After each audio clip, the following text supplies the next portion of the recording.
फिर बलूचिस्तान के अंदर अल्लाह ताला ने हमें मादनी वसाइल दिए हैं।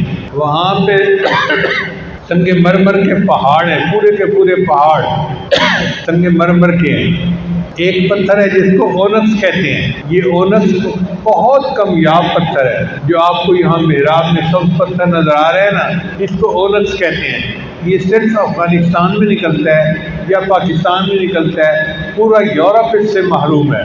आप अंदाज़ा करें, मैं एक रिपोर्ट पढ़ रहा था कि पूरी दुनिया में 160 वैरायटियाँ हैं संगमरमर की, 160, और उसमें से 140 वैरायटियाँ हमारे बलूचिस्तान के अंदर मौजूद हैं। इतना अल्लाह ताला ने हमें ये नेमत अता फरमाई। पहाड़ों के पहाड़ संगमरमर के बने हुए, फिर उसके अलावा तांबा भी मौजूद है, सोना भी मौजूद है, तेल भी मौजूद है।